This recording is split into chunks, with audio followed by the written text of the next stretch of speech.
Alors bonjour à tous. Lorsqu'Akadosh Baruch Hu, lorsque Dieu va ordonner à Moshe Rabbeinu de partir en Égypte pour délivrer le peuple juif, Moshe Rabbeinu va répondre à Dieu quelque chose qui nous interpelle. Si Dieu vient te dire délivre mon peuple, qu'est-ce que tu fais toi? Tu mets la cape et l'épée et tout de suite tu vas délivrer le Ham Israël, tu vas pas réfléchir. Bien sûr que j'y vais.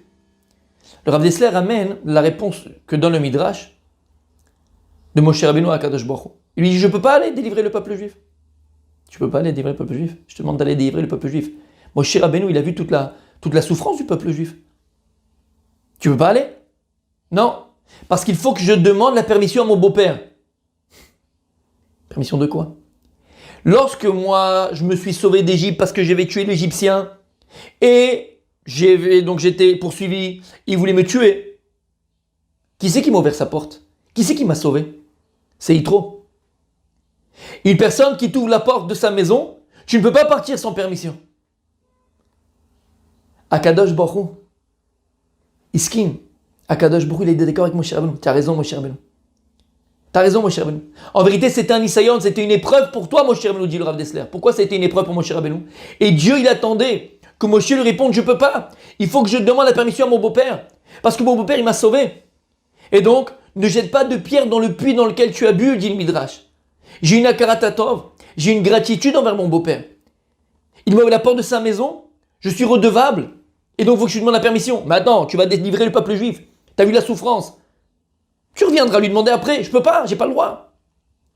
Et il dit le Rav Dessler, Akadosh Baruch Hu, c'est ce qu'il attendait comme réponse de Moshe Rabbeinu. Pourquoi?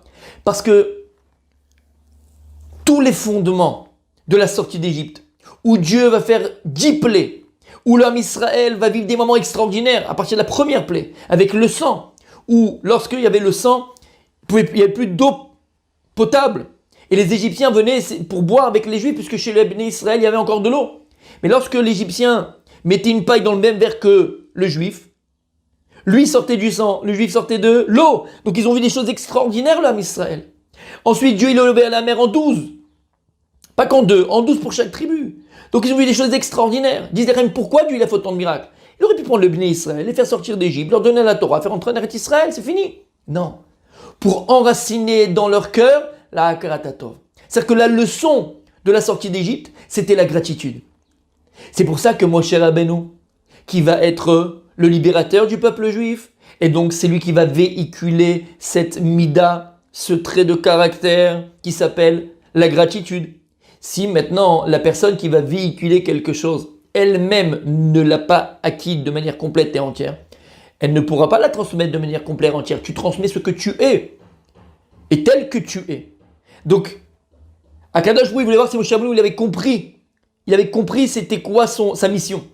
Et puisque Moshe Rabbeinu, lui, allait véhiculer cela, c'est si moi maintenant je viens et je ne demande pas la permission à mon beau-père, et donc je vais avoir un manque dans cette mida qui s'appelle la gratitude, jamais je pourrai la véhiculer comme il se doit au Bnei Israël. Parce que la base et les fondements du judaïsme, c'est la Hakarat-Tov, c'est la gratitude. Il y a tellement de mitzvot qui correspondent à ce trait de caractère, c'est la gratitude. Lorsque tu marches dans la rue et que tu vois un aliment par terre, un morceau de pain, tu ne peux pas passer ton chemin sans faire attention. Si le morceau de pain il est propre, tu dois le prendre et le surélever et le mettre de côté. S'il est sale, tu le pousses sur le côté avec tes pieds. Pourquoi? C'est un bout de pain. Il ressent rien, il n'a pas d'âme. Hakarat-Tov, dit le Shulchan Aruch, dit la loi juive. Mais par gratitude. Cette chose-là, elle te nourrit. Et de la gratitude envers cette chose-là. Parce que si tu vas commencer à abîmer cette mida de gratitude, même envers quelque chose qui est inerte, alors tu pourras arriver aussi, malheureusement peut-être, à l'abîmer envers ton prochain et envers le créateur du monde. C'est pour ça que le premier mot que l'on dit lorsqu'on se lève le matin, c'est Modeh ani lefanecha. Modeh ani lefanecha, les amis. C'est le secret de la réussite. Et je pèse mes mots. Le secret de la réussite de ta journée, c'est Modeh ani lefanecha. Quand tu te lèves le matin, tu dis Modeh ani. Vous savez que Modeh, ça vient de léhodot en hébreu. Léhodot, ça a deux connotations. Première connotation, léhodot, c'est reconnaître et ensuite remercier. Parce qu'il n'y a qu'une personne qui reconnaît le bien qu'on lui fait, qui est capable de remercier. Et pourquoi j'ai dit que c'était le secret de la réussite de ta journée? Parce qu'à partir du moment où tu reconnais qu'il y a un donneur, et ici en l'occurrence le maître du monde, et qui est prêt à te donner la santé, ta subsistance, la joie, l'intelligence, ta femme, tes enfants.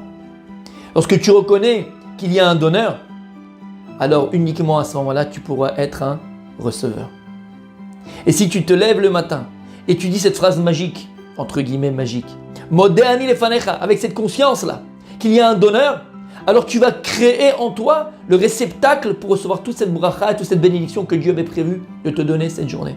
Et c'est en cela que je vous dis que c'est le secret de la réussite. Si tu prends sur toi 20 secondes, 30 secondes de conscience, Modéani lefanecha, je reconnais, je remercie Akadosh Baruch Hu, alors à ce moment-là, tu vas créer ce réceptacle pour recevoir toute la bracha de Dieu. À bientôt mes amis.